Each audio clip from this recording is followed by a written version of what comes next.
What up? This is Robert Ory. Ory, three-pointer. Buries it. You might know me as Big Shot Bob. To Ory for three. Oh, unbelievable. This guy is off the charts. What's going on, Big Shot Bob? Robert Ory from downtown. All right. Let's get episode 196 on track here. It's the Big Shot Bob podcast. B-Dog Brandon Harper. My name is Rob Jenners.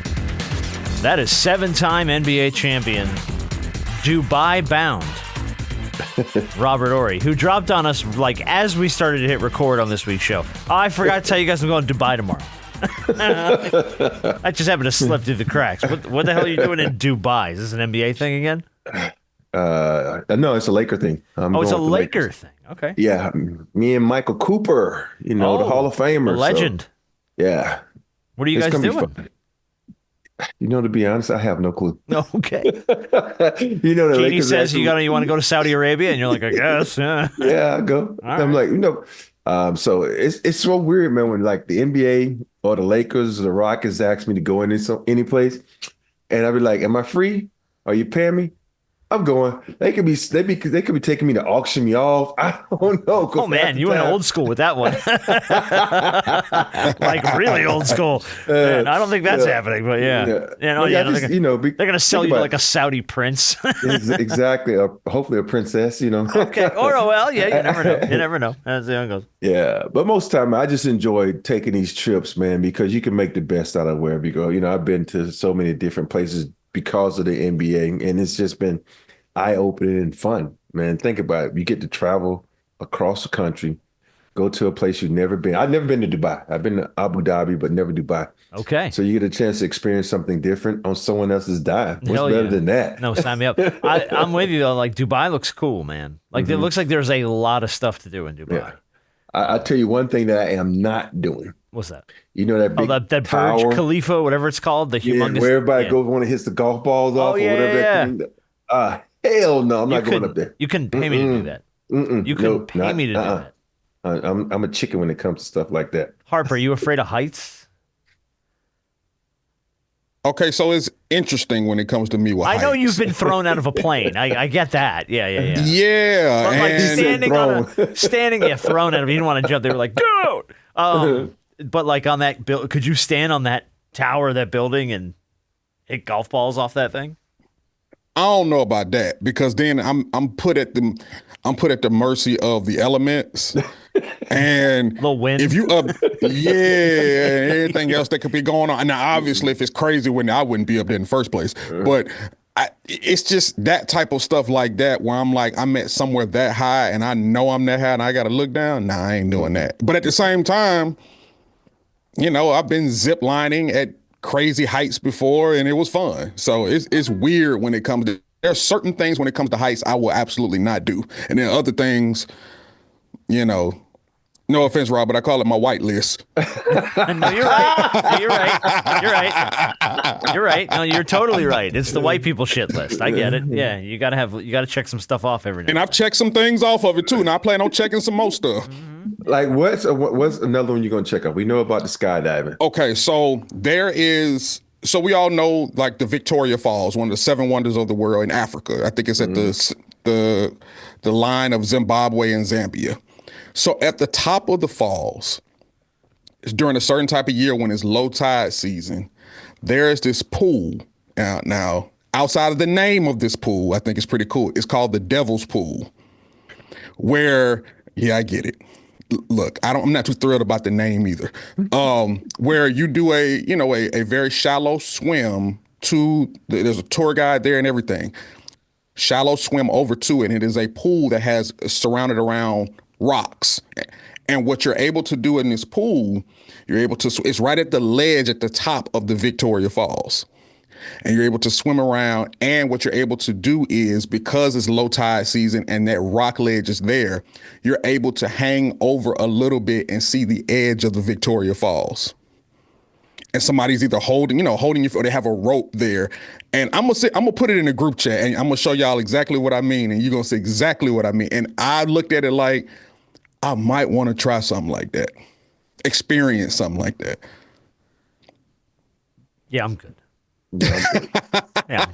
And by the way, totally good. swimming in the devil's pool sounds like some shit that happens to you in prison. You know, what happened to Diddy? He's swimming in the devil's pool. Don't worry about it. You're right. Like I said, I don't like the name either. But outside of the name, which if people can get past the name, which I understand if you can't, yeah, I know it's a scary experience, but it is one of those things where I've seen some people, I know some people who've done it, and they say it's unlike to be able to experience one of the seven wonders of the world and you be at the top of it like that and to be able to look over and to see I think they call it the place of thunder because the water sounds like thunder. Yeah, that's cool. No, I get it. It's cool. Like, I think the concept of that is cool. I think the reality is like the idea of it is the cool. idea is great, but then when you're at the edge of of effectively the earth, you're like, nah, I'm good. Nah, I'm all right. Well, listen, Rob, have fun in Dubai and maybe do like a zip line or something.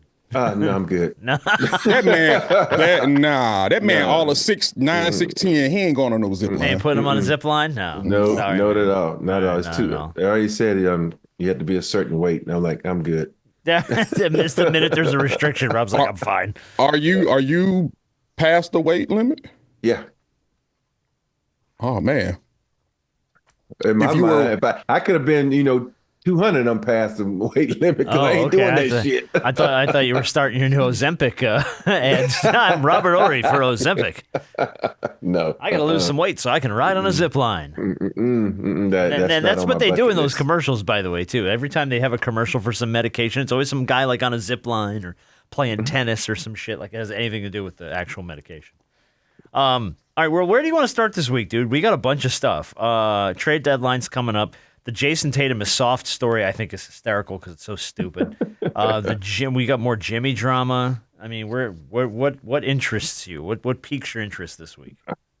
I think the fact the Jimmy drama is interesting to me because when you're mad at your team and your team is mad at you, they can put that aside because they're more interested in winning. They're like, okay, am I mad at you? But no, fuck that. I want to win. And he's our best bet at winning. So it's amazing how sports can bring you together, not just the people who aren't playing, but the people who are playing. Because I remember playing with a bunch of motherfuckers I didn't like, but I played because I wanted to win. Do you care to call these specific people out? There are a bunch of guys you didn't like that you played with? Or? No. Okay. No. All right, cool. Just make sure. But you know what? It was mostly in college, though. I mostly all my NBA guys I really liked. It was just mostly in college. I didn't like people. Okay. You ain't got to like the person. No, but it looks like they. I mean, God, there's so much weird stuff floating around about Jimmy right now because it was like the story was that I think it was like the Heat players didn't want him back on the floor. They didn't want him in the locker room because they didn't think he was good for the team culture and they didn't want to play with him. And then he's back in the lineup, and now apparently he has like tripled down on this thing. He has said to Pat Riley he wants a trade, but then he went to Mickey Erickson and said, no, I want to trade. And his son, who's the CEO of the team, you're going to trade me. So like he's in everybody's face being extremely vocal, including the team owners, about the fact that he wants out of Miami. Yeah. That's funny. Someone once said, like, you're the last person to know you're no longer the man. And I think with Jimmy, because Jimmy has had issues everywhere he's been. Chicago, everywhere. Minnesota, Philly. Now we're looking at, Miami. I think Jimmy is sitting there thinking that as good of a player as he still is, the money that he wants, I think he still thinks he's the man. And I like Jimmy Butler. I like, I like the way that he plays. I like the mentality that he plays with. But I think, bro, after you've gone to so many places and you've had so many issues with various different things, at some point in time, you got to look in the mirror. Now, I'm not saying Pat Riley don't have some blame in this too, but bro, you're not getting another $50, $60 million annually. It's just not happening. Well, I mean, are you saying from the Heat or in general? I'm talking about in general. You don't think he gets another contract somewhere? I think he gets another contract. I don't think he gets the number he wants. He wants another 50 to 60 million. Well, I think too that's going to depend on, and correct me if I'm wrong, Rob, that's going to depend on where he lands. like if he ends up in Phoenix, because that seems to be where all roads are leading at this point, that he's trying to get himself traded to the Suns. So are the Suns going to be able to afford to even pay him that with the payroll they've got? This is not the LA Dodgers. You can't. We don't have unlimited monies. Yes. You think about what Booker gets. All right. Then you think about what KD gets. He's not going to be able to get 50 million. Think about it. That's 50. That's what you can get 50 million, but you're going to be back where you were losing because you can't. That's their problem now. Meaning I was going to say the Suns ain't good now. Yeah, they're not good now because they don't have a bench. They can't afford any other, complimentary players. So if you go there, it's not like you're going. You better off saying, okay, I want to go to Dallas. I want to go to San Antonio. I want to go somewhere where you're gonna make the most of your 50 million because of no state tax. But oh God, I got to get you that shirt. I keep forgetting. I gotta write it down. No state. But yeah, but I don't think about it. If you get Jimmy Butler and you're gonna have to give up Bradley Beal, aren't you really getting the same player? I think I'm not saying the Jimmy's exact same player, but to some degree you're getting the same player. Okay, yeah, I guess from a perspective of what the position he plays on the floor and what he adds to the lineup. Yeah, I get that. I think Jimmy's a better player than Bradley Beal is. Now Bradley Beal ain't been healthy, but he hasn't been healthy. Now I do think Bradley is a better shooter. Yes. But he's not a better defender. So I think you're not losing anything offensively, but you're also gaining something defensively. But Jimmy's 34, 35? I think somewhere around there. He's 35. Yeah, I think that's right. 35. Yeah. Dude, like. No, you're right. You're in the space now where this is probably one of the last deals you're going to get. But it's not even just about the space. There's only a few dudes in the NBA at that age who you can warrant giving that kind of money to. One is already on Phoenix. Yeah. And the other one wears a Laker jersey. And one in Golden Warriors State. Jersey. Yeah, I was going to say there's one in Golden State. Yeah. Like I said, there are three. Okay, Makes like 60 a season. You're He's right. doing okay. Yeah. You're right. I forgot about Steph. Yeah, but those are the three. But speaking of Steph, it's very weird. They've been very quiet on the scene. There's been all the rumblings about they trying to get LeBron. The rumblings that Steph was unhappy in the interview. But if you put Jimmy Butler on that Golden State Warriors team, that's a nasty team over there. They can do some work. So Draymond would like it. If I'm Jimmy Butler, if out of all the teams that could be contenders, if you added my piece, if you add your piece to the Suns, you don't become a contender. But if you add your piece to the Golden State Warriors, you become a contender. Just because of what Steph can do, and especially what the nasties you and Draymond are bringing together, y'all fucking be like the New York Knicks back in the day with Mason and Oakley. You be scaring motherfuckers, So to me, throwing elbows. Yeah, that's what you got. Bet the over on Tex. Bet the over. You know what I mean? But yeah, no, you're right. It's got like a very like a 80s Pistons vibe to it. You know what I mean? Like where it was like, okay, we're gonna get out, we're gonna scrap a little bit, we're gonna play rough, we're gonna play a little dirty. But what would Golden State even have to give up to make that happen?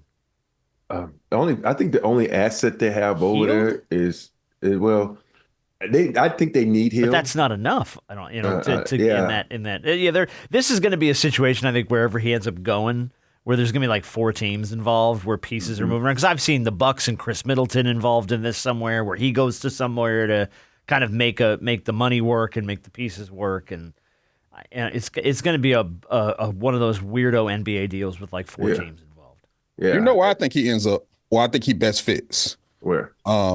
Like I said, I think Dallas is a place where I think he can fit because I think he adds a level of defensive presence to that squad. And people sit up here and talk about, how whether him and Luka would mesh. And I think he pushes Luka in ways in which Luka's never been pushed. So I think he does for Luka what he tried to do for Joel, and Joel realized how important Jimmy was after he left. You see Joel rave about Jimmy these days, talking about how amazing he was when he was there, how he pushed me, how there are certain things that I see now that I didn't see then.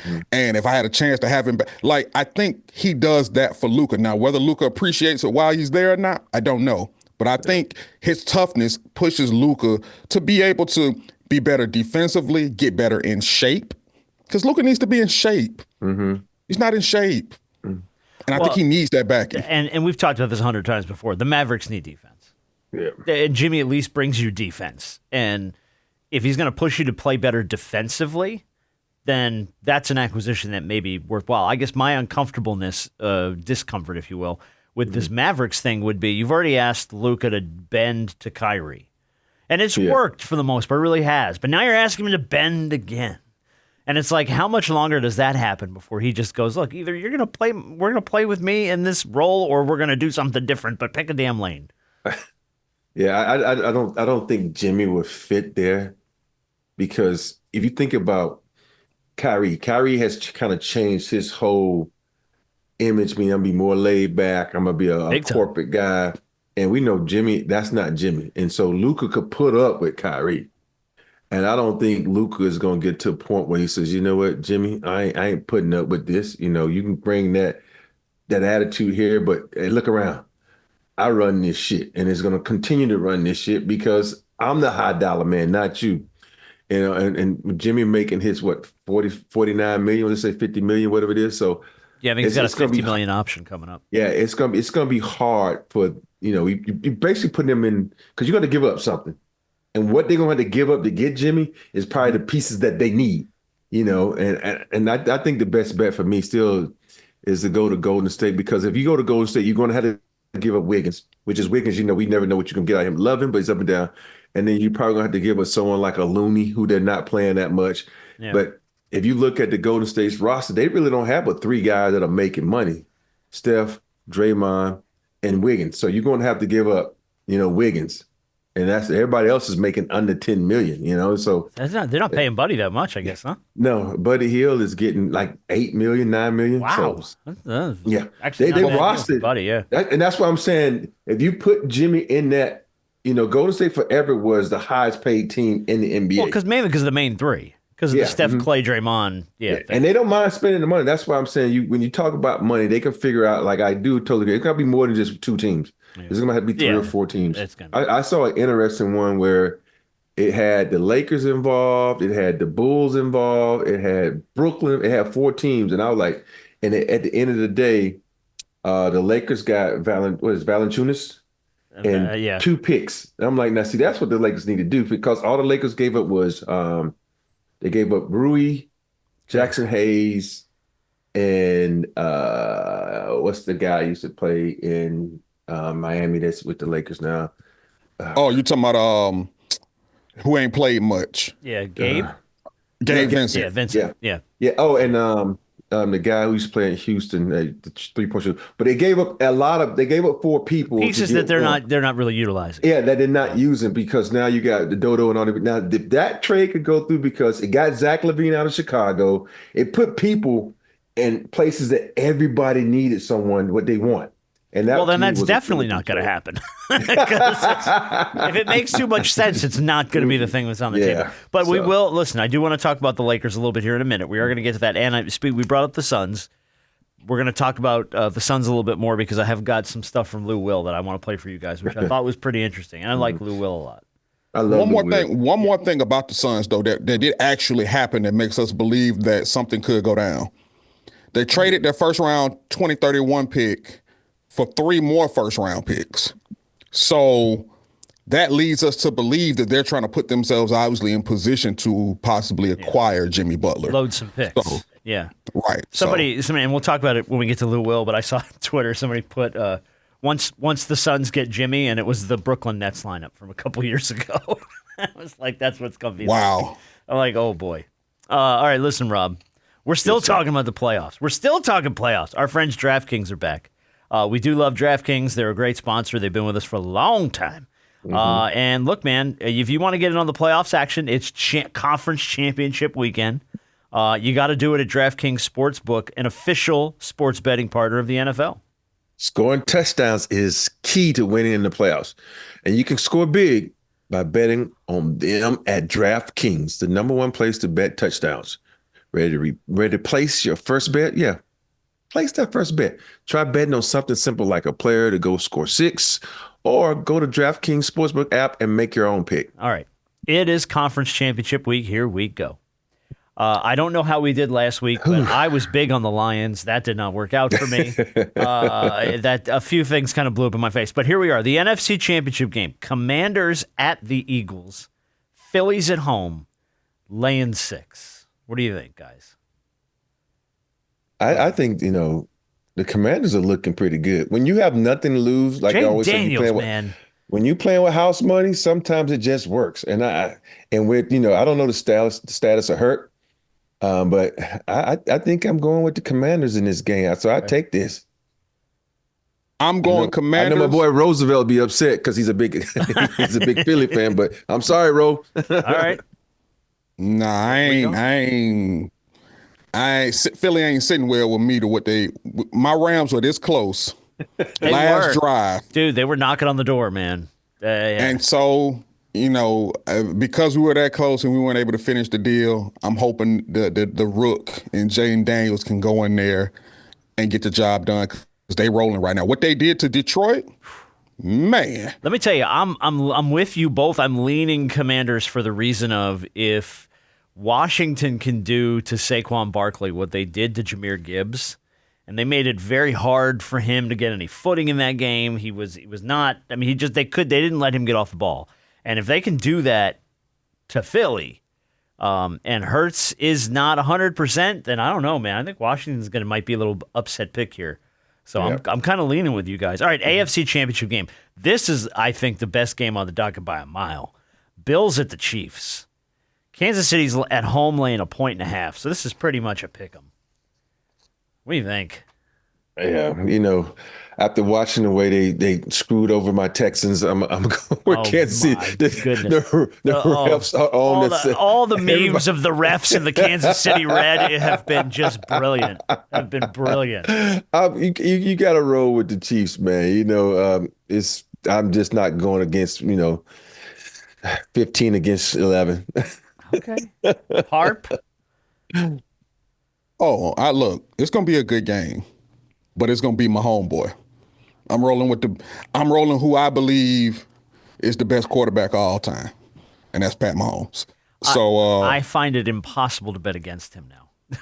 It's like he finds a way all the time. I'm going Buffalo, because I really want to see somebody knock out the Chiefs. I'm begging for it. And it's been like ref save after bad call after non-call for the Kansas City this season. So I think Kansas City's going to get there, but I'm going to roll with the Bills, man. I'm pulling Buffalo big time in this one. Well, whoever your pick is and whatever you want to pick, bet the touchdowns, bet all the plays over at our friends at DraftKings Sportsbook.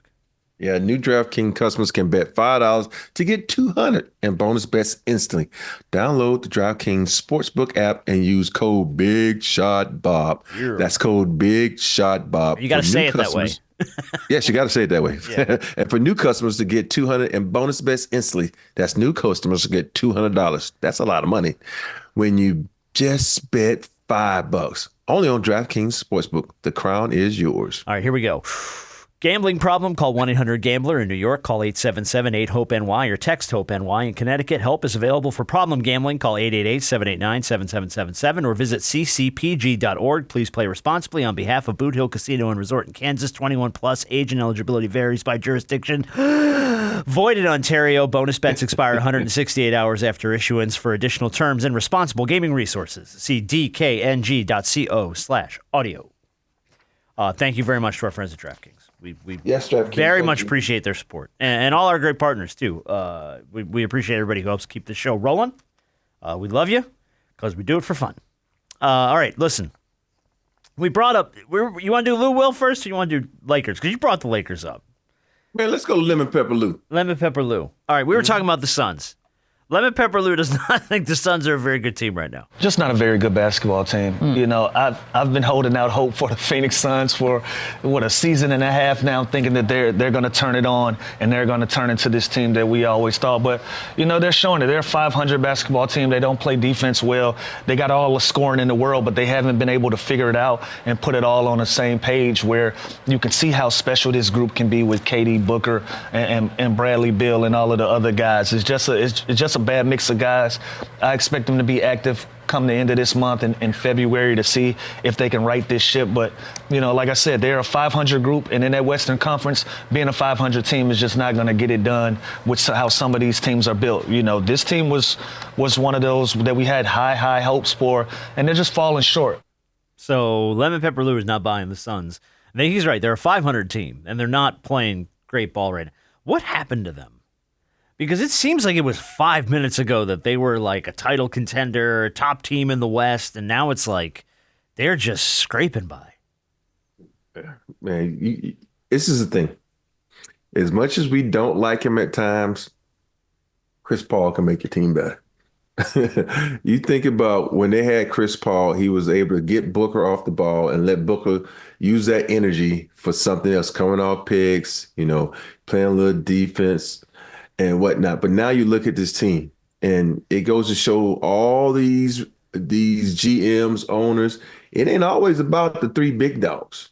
If you don't have complementary players that make them look good, or you know, cover them in their deficiencies, like on the defensive end, you're gonna suck. So it has to work, man. And people think, oh, we got a big three. No, it ain't all about the damn big three. It's about the guys who sit back and do the dirty work that the big three don't want to do. So that is who the Suns are. Their complementary players are not doing their job, and they just don't have enough of them. Okay. Yeah, they're top heavy. Yeah. And when you're top heavy, well said. You have to make sure that if you're going to be top heavy, that the three main guys stay healthy. Because once one of them is hurt, then you are completely depleted because you don't have any other guys on your bench, or your bench is not deep enough to be able to come in to sustain what needs to be sustained in order for you to move forward. And we know with that squad, as KD gets older, he's susceptible to getting hurt a lot easier and more now.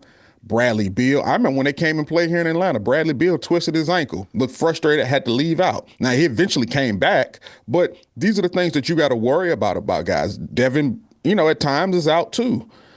So you put a lot of money into three guys, and you don't have much of a bench. That doesn't bode well for success when it comes to the playoffs, because you need maybe sometimes an 8-9 man rotation. And when you don't have 8 or 9 guys that you can trust to go in the battle with, it's going to be a problem. This is the problem they're facing now. Yeah.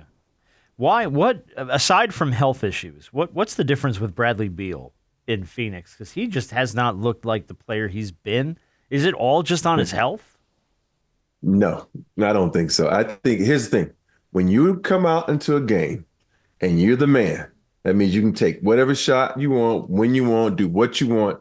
You able to look good. But when you all of a sudden you got to wait maybe 4 or 5, sometimes 6 trips down the floor before you even get a shot, you're going to look like a common player. And this is what I tell people all the time. If you go out and you give me 20 shots a damn game, I'm going to give you 18 to 20 points a game. But if you're only getting and that's consecutive shots. Think about it. Bradley Beal back in the day could come down and take 6 shots in a row. That ain't gonna happen in the Phoenix Suns jersey unless he made 6 Washington. in a row. In Washington, that was it. That was the whole offense at some points. And so you get to really know what players can do. Let's go back to the Olympics. How bad Steph Curry? And I want to say bad. I don't mean bad in a certain way, but how compared to how he looked. Well, he looked out of rhythm. He looked out of rhythm. Yeah, and it's like if you're not used to that, it's hard, man. And I know you probably say, well, he's had a season there, but still though. It still ain't gonna matter because KD is gonna be KD because and then it's Booker's team. You're the third man out, unless you're able to do what the guys did in Miami and have like that's a big part of the big three that can say, you know what, I'm gonna rebound, I'm gonna get my own shots. It ain't gonna work with a trio a big three that all do the same thing. All right, let's move on to Jason. Let's move on to Jayson Tatum. Just because this story I find hysterical, the Tatum story. Everybody be hating on JT. I'll tell you what, man. Brandon Jennings was on Gil's show, and he said that he thought Tatum was the softest star in Celtics history. And then I guess Tatum said he joked in one of the post games. He had some downtime, so that's why he went on social media, and he just posted a bunch of highlights and stuff. And then he did the softest superstar in Celtics history, where all the capital letters are off and the lowercase are off, like he was mocking him. And then Jennings comes back in the comments. That's the energy I want, man. And it's like, hold on, dude. Like, this man has never. Where do you look at Jayson Tatum's game? Is it because he's not boisterous and loud, and is that where this idea of soft comes from? I laugh at people when they call players soft. You even when you go back to other players around the league, because they don't be beating on their chest like KD, talking shit like a KG. It's the most ridiculous thing. You can't judge a person because they don't have antics. Antics to me is a fucking cover. If you're going out doing this ass, that means if you get us alone in a room, I'm gonna walk out because I'm gonna whoop your ass because you just about a bunch of showmanship.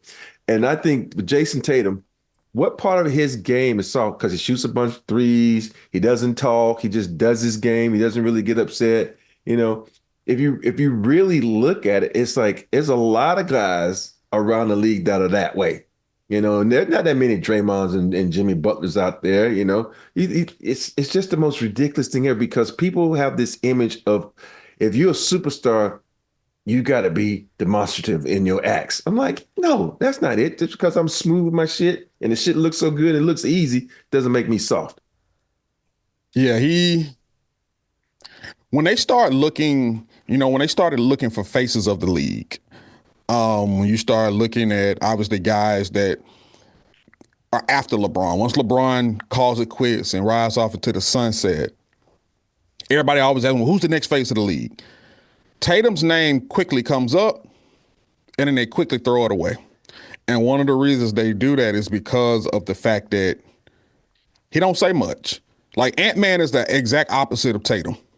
Ant-Man always got something to say. Ant-Man shows all the emotion on the floor. In the interviews, he is unfiltered. Now, you can get fined for that, but I think a lot of people also like that because we not only see him on the floor, but we hear him off the floor. We see his personality. And I think when people look at faces of the league, they want personality. They want personable. They don't just want you to be a hooper. Now, this is nothing against Tatum. If you're quiet, you're just quiet. If you're soft-spoken, you're just soft-spoken. There's nothing wrong with it. But I know we historically see when we talk about faces of the league, we want somebody who we hear speak. We want somebody that's in the commercials. We want somebody that's probably going to cuss somebody out. We want somebody that's going to cuss in the interview. Just drop an F-bomb on live TV in the post-game. All of those things, it kind of lean more towards Ant-Man than they do Tatum. Now, people can say fortunately or unfortunately. That's people's opinion. But based off what we've seen, LeBron for a long period of time has been vocal. There are times we want LeBron to shut up because we don't know what he's talking about. But he fits the mold, not only on the floor, but also off the floor. And I think that's something that will continue moving forward. And that's what people want to see. So is that? I'm not. Go ahead. No, go ahead, Rob. Because I'm thinking about you. I was sitting here just thinking about. I played with a guy like that. Think about it. Dream never said anything. He was never going to be the face of the league. I don't know if because of his religion, his soft-spoken, or what it was, but people were scared of him, right? And then I think about, if you really think about into this area, what does Steph do that really, that's other than throw his mouthpiece? He's a clean-cut guy. He doesn't really talk much, and it's like, to me, but he has a partner with him that does all the antics for him. But we never say that about him being soft. And you think about Blake Griffin. Everybody used to call Blake Griffin soft because he would never defend himself. He used to just dunk on people and play hard, but we called him soft. It's amazing how we have this image of this tough guy where you have to punch someone in the mouth. and you have to do all these things that are our image of a tough guy.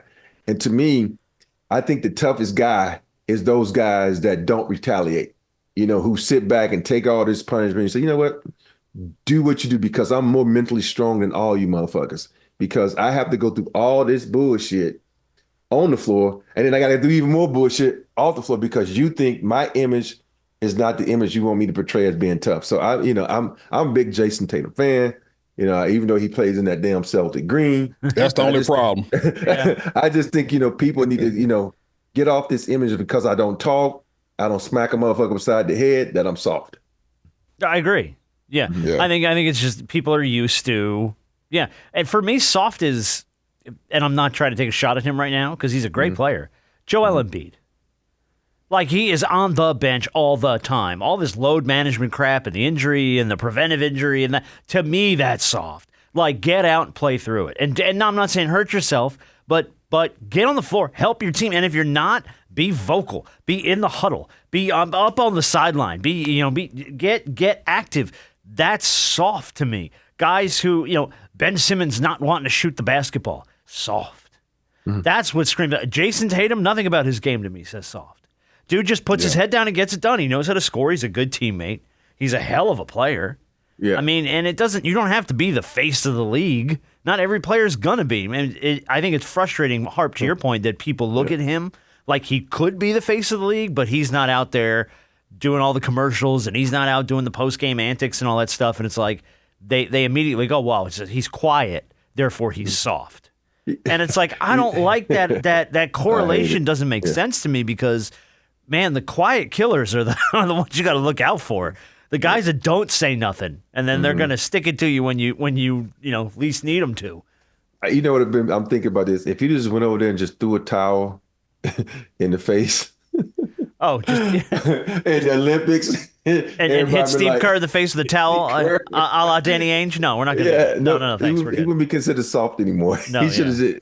I think that has a little carry too. But I will tell you, really say anything about that. That's true, and that might be where it comes from. But I will tell you, a lot of people, and us included, had his back during all that stuff.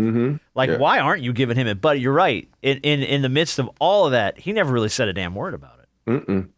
So does that play into the whole soft image? He let Steve Kerr kind of have his way with him, and therefore he's soft. No, I think he was just trying to be a good team player in a weird situation. But and I think that type of situation is a little different because very much so. When you combine that level of talent together, this isn't your squad. The coaches are going to do what they feel as though is best.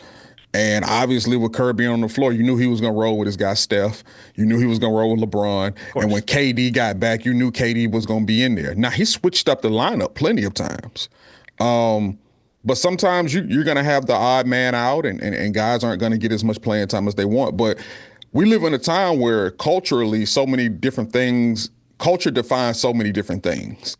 And some of those things are not as beneficial as they should be. So when it comes to the face of the league, there are just so many boxes that you got to check off, unfortunately. I'm not saying that is right, but historically, based off what they are, it kind of is what it is. And so that's why I see guys like Ant or, I don't know what Wemby, we hadn't heard Wemby speak up much, but his stature alone puts him in a different category. But guys like Ant who are vocal, who are in the commercials, who are everywhere, who aren't afraid to speak, whether you like him or dislike him, he's there and you hear him and you see him. And so that's what the league kind of likes. And comparatively, wasn't that on the Olympic team? Ant out there yelling and hooting and hollering, I'm going to be the face of this team. I'm going to be the guy that put all this shit on. And he got as much playing time as Tatum did. Like, they didn't play barely at all, the two of them. And he's out there barking and yelling, going, I'm going to be the leader of this team. And Jayson Tatum's like, I don't give a shit. He gave the Mike Malone. Where's Mike Malone? He was very much. I don't give a shit. He didn't care. Play me, don't play me, whatever you want to do. I got a gold medal, right? Yeah, okay. Speaking of gold medals, those are falling apart. Y'all see that story? No, what happened? All the gold medals that they gave in Paris are tarnishing. They're rusting. Are they really? I didn't see that. Yeah, so a lot of them are sending their medals back because they're rusting. No. More so the bronze one than anything. They said it has a lot to do with the touching and the sweat because they try to use this different type of material and they're falling apart. Oh, man. Way to go, That's France. unfortunate. We've never heard of anything like this happening before, have we? Not that I can remember, no. That's wild. Way to go, France. All right, let me have a pick your brain about a couple quick things, and then we're going to do Big Shot of the Week, and then we're going to play the trade deadline high-low game here, and we'll see how you guys do. I have a James Harden stat of the week, and it's something that I wanted to bring to the show because I did not realize this. James Harden has never missed the playoffs his entire career. I didn't know that. He's currently got the Clippers ranked 5th in the West. They're 23-17, despite Kawhi missing most of the season. He's 35 years old. He's averaging 21.4, 8 assists per game, about 6 rebounds a game at 35. Sometimes I forget how damn good James Harden is. And it took that idea of the fact that he's never missed the playoffs his entire career to remind me, oh, yeah, shit, he is really freaking good. But, Yes, he I is. mean, the Clippers right now, I'm stunned that they are where they are. After everything that happened in L.A. with Paul George leaving and Kawhi on the bench and all the mess in that, and then Harden, to his credit, has found a way to keep that bunch together and motivated, and he's playing well, and in turn, those guys are all playing well around him. Well, that has a lot to do with Norman Powell. It does. It sure does.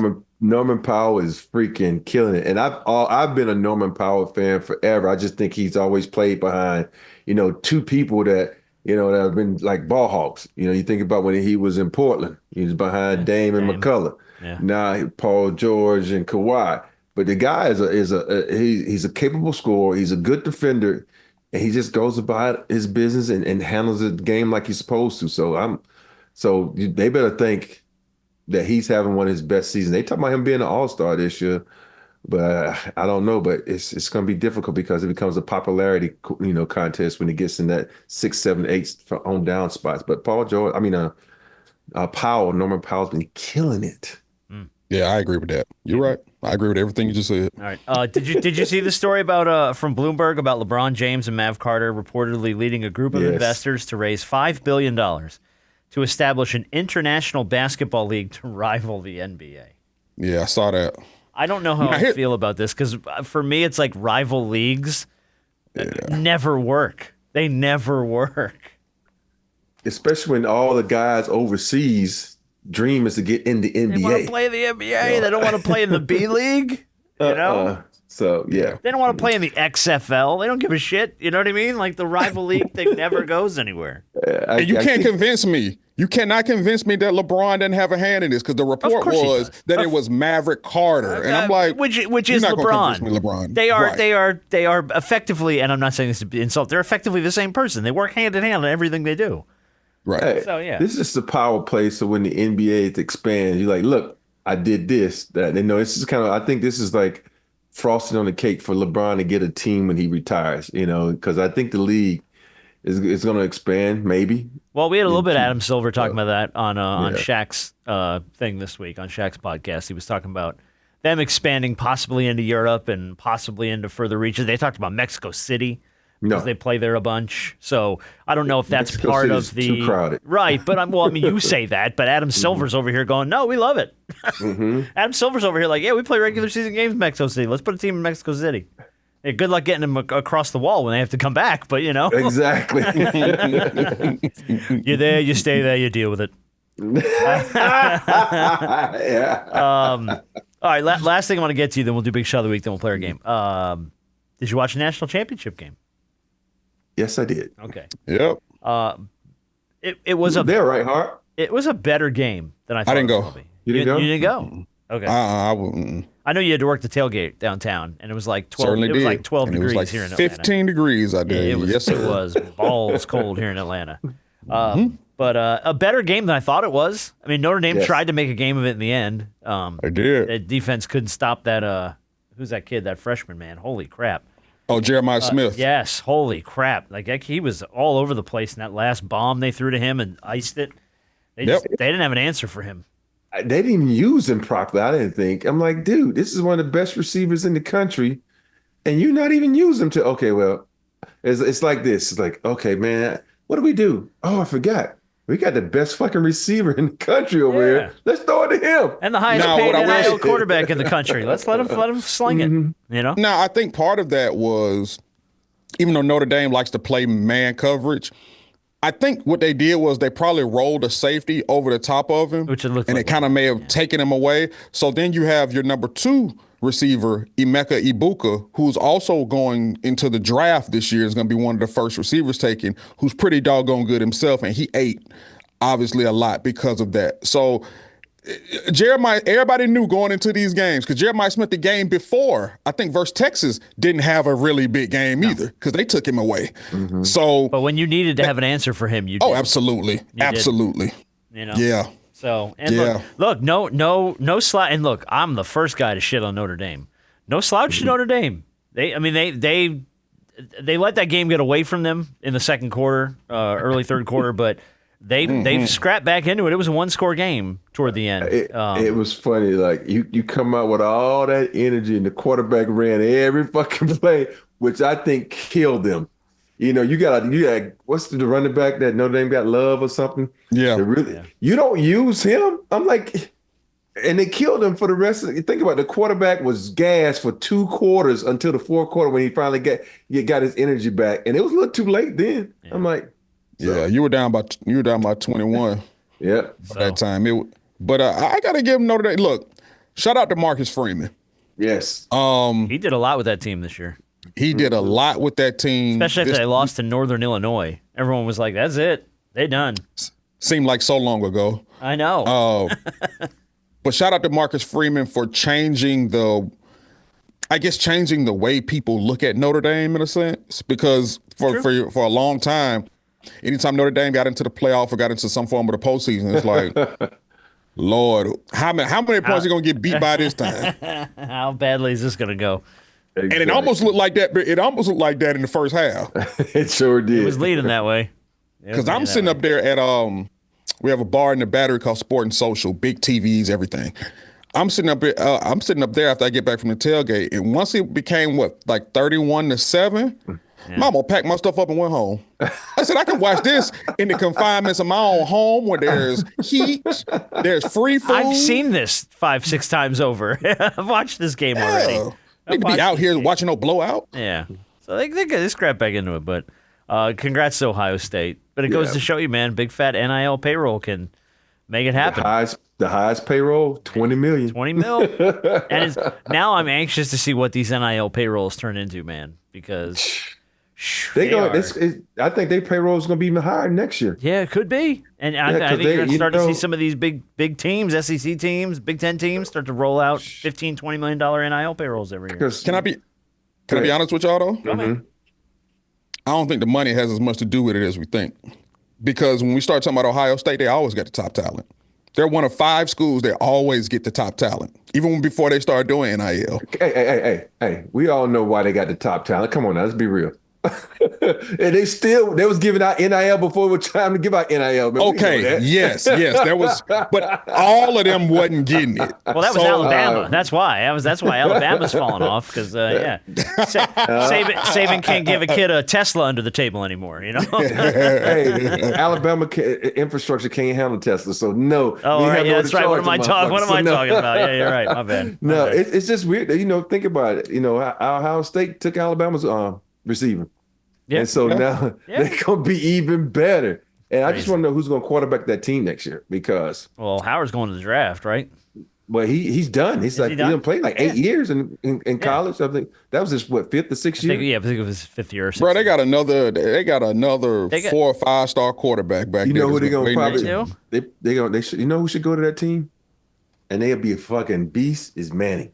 He should leave Texas and go to Ohio State and say, this is from not playing me these last 2 years. I'm out of here. I'm taking my $4 million and leaving. You ain't getting a Manning at Ohio State, man. What are you talking about? I know. I'm just kidding. Yeah, but it's going to be interesting to think about. You know, it's always a quarterback leaving and making a team better somewhere. You know, even Notre Dame's quarterback left and came there. Yeah, and so it's going to be really interesting what quarterbacks out there looking at those receivers Ohio State has and like, damn. Looking at that transfer portal. Mm-hmm. Yep. Yeah, we just, which is funny, though, because we just saw Carson Beck leave Georgia to go to Miami. So it's like He with his girlfriend. his girlfriend, and it didn't hurt that they threw him $4 million. Yeah. You know what I mean? That tends to help. But yeah, no, there's always a team's always got money for a quarterback, and like you said, Rob, man, you got enough good receivers. All of a sudden, it's like, well, you gonna pay me good? I got people to throw to. Okay, up my draft stock a little bit. Or, if I'm a quarterback that's kind of like, shit, I ain't getting no NIL, but I'm fucking good. I'm going over here because I'm going to look damn good to the draft. That's true. To the big money. I'm gonna go play in the Mountain West. All right, let's do Big Shot of the Week, and then we'll play our game. Big Shot of the Week, by the way, is going to go to Jay Leno. Yes, Jay Leno, the former host of The Tonight Show. Generally a great guy, but he's been spending the last couple weeks in Los Angeles giving back to first responders, working the California community amongst the wildfires. He's out there cooking food. He's serving meals, and he's been doing this for a couple of weeks. And he said, you do what you can do. I'm just helping and trying to do what I can, have a little fun, and let them know how grateful we are for everything they're doing. The LA Fire Department is probably the best in the world. It's like a military operation on the biggest scale. It's pretty amazing to watch, and that's the least I feel I can do. So big shot of the week to Jay Leno, because I think it's easy, too, for a lot of celebrities to go, well, you know what? I put some stuff out on Twitter, and I donated some money, and I think I'm good. And he's out there doing it, man. He's cooking meals and slinging food for these people. Yeah, I want to give time is the best. Yeah, and I want to give a shout out to all the celebrities who are using the brands that they represent, and the things of that nature to go out, put the boots to the ground, and then give out a lot of their products. I saw, Vanessa Bryant out there had a truckload of shoes. Yeah, I saw that too. Yeah. She was handing out. So many people had so many various opinions and so many negative things. What are people going to do with shoes? You don't know. People have lost everything. There are some people who were never able to afford a pair of Kobe's. And the fact of the matter that she has this truckload of shoes that she's actually in the field handing these things out to people who have lost a lot of pretty much everything and don't know where they're going to go, don't know what they're going to do, and providing them with a little hope to not only give them a pair of shoes, but to provide them with a shoe that everybody in sports loves. But shout out to all the people who are represented by brands, and they've gone to their people that they represent and say, hey, I want to do this. Yeah. I don't want to sell this. I don't want to give any type of discount code. I don't want to have people go to this website. I want us to get a truck out here, and I want to be able to give this to people who need it because it's bigger than me just making money. True. Very good. Yeah. And look, it's a rough time out there. Here's the craziest story I saw from the fires, by the way. And I don't know if you've seen this. That the fires melted a lot of the safety deposit boxes at these banks because the fires were so hot that it's like at a certain degree, I think it was like 400 or something degrees, cash will just combust. So if it was cash in that box, it was gone. But at like 4,000 degrees or whatever it was that the fires were burning at, it just melted the safety. So like people had stuff in safety deposit boxes that has not been insured. That you just feel like it's in the bank, it's in a safety deposit. It's literally, it's called a safety deposit box. It ain't going nowhere. And I mean, like almost all of them melted. Like stuff that people literally put into banks because they were like terrified they would lose it at their house. And they've lost, even that stuff, which is just terrifying. So everybody that's out there doing something for the fires, man, big shot. Hang in there. I know California's in a very hard way right now. So it's with the rain about to come, it's going to get even worse, and people don't even think about that because it's going to start flooding, mudslides. That's the one thing that's always scared me about California because I live in the mountains or the hills or whatever you want to call it. Yeah. That now all of a sudden you roll down, damn boulder come down, some mudslide, and you get trapped under this and stuff. But that's the scary part. So I'm hoping that the rains come, but there are no mudslides. All right, well, let's have some fun. I've got NBA high-low game for us. All right. That's my favorite version of the NBA theme song with Kawhi in it. This is easy. I'm just going to give you both a number. You just got to tell me higher or lower. So I've gone through, because we're screaming in on the trade deadline here, coming up on the 6th of February. So we're a couple weeks out. I'm going to give you a number. You just got to tell me if you think the actual real number is higher or lower. So, for instance, Shea and Giannis are right now tied for the scoring title. 31.5 points a game this season. They're both tied. Higher or lower, Shea is shooting 60% from the field. Shea is shooting 6%. Shea Gilgeous-Alexander is shooting 60% this season from the field. Higher or lower? I would go a little lower. Okay. You know what? I think he's shooting 63%. So I'm Really? higher. You're going higher. Point to Harp, it's a little lower. Yeah, it's 53%. Shooting 53%. Yeah. From the field. All right. That's 60-some odd percent. That's crazy. Higher or lower, Kawhi Leonard has played in 3 games this season. Lower. He's higher because he played like against the because he didn't play last night. So I'm saying I think it's 3. He played 3 games. No, he's played in 5. It's the higher. Rob's right. So Rob gets a point there. He's a little bit higher. Okay. All right. Jokic is having another Jokic season. Higher or lower? He's shooting 45% from 3-point land this season. Higher or lower? Higher. Higher. And you're both right. He's shooting almost 50% from 3 this season. That's nuts. He's taking good shots. He is, but that's just the idea of him shooting threes is bananas to me. All right, higher or lower? Trae Young leads the league in assists this season. He's averaging 10 a game. Higher or lower? Higher. I think it's right or a little higher than 10. I thought he was averaging like 11.3 assists, something like that. So I'm saying higher. You're both going higher. Yeah, 11.7. Damn, Yep. almost 12 assists a game for Trae this season. He's had quite a few on- 2020 games. Yeah, we had that on our show the other night. So Yeah, it's crazy. Yeah. All right, Victor Wembanyama leads the league in blocks. Higher or lower? He's averaging 5 a game. I think that's lower. So he's the only player in the league to knock down 100 threes and have 100 blocks. Dang, 5? I'm gonna say slightly lower. You're both right. 4. He's just right around Yeah. 4, like 4.1, Yeah, something like that. But still, four damn blocks a game. Yeah. Not bad. All right, Anthony Edwards leads the league in 3-pointers made at 170. Is that higher or lower than the actual number? Anthony Edwards has made 173s this season. He's taken more than anybody. Also, so He I has. think That's the next question. that's lower. I think the 170 is lower. I think it's a little bit lower. It might be like 165 or something like that. Yeah, I'm gonna say a little lower. You're both wrong. It's higher. 182 he's knocked down. Knocked down 182 threes. All right, so you teased it there, Rob. Anthony Edwards on those 3-pointers. He's taken 450 attempts this season. Is the actual number higher or lower than 450 attempts? Hold on, because there are 41 games. How many you say? The number's 450. Higher or lower? It's a little bit lower because he's averaging 10 threes a game. Okay. I know he's shooting 10 He is. threes It's like a game. 10.3 or something is the Yeah, average. so I'm gonna say slightly lower. Yeah, I feel like I'll be paying attention in studio now. See, look at this. Now all that actual work you've done is coming back to help you. I'm gonna say a little higher.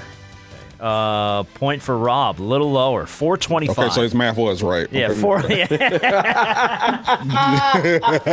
Harp was banking on the fact that you have a degree from Alabama, so he was like, Hey, 10 is the easiest thing to multiply I guess times that's 41 true, yeah. games. You are right. You're right. You ain't wrong. It's the easiest one. All right, ready for this one? This is nuts. 4 out of the top 5 players who are leading the league in minutes played are all New York Knicks. Brunson, OG, Josh Hart, and Mikal Bridges, who's leading the league, by the way. Mm-hmm. They are averaging a combined 40 minutes a game. Is the real number higher or lower than that? Higher. It's actually high. I just saw that too. It's actually a touch lower. The average is 37 and a half minutes I a thought it game. was like 40, man. 40.5. I thought That's a someone touch said. lower. Touch lower. All right, speaking of the Knicks, Karl Anthony Towns is leading the league in total rebounds Seriously? with 510 so far this season. Is the real number higher or lower than 510 rebounds so far this season for Cat? A little higher. I'm gonna go lower.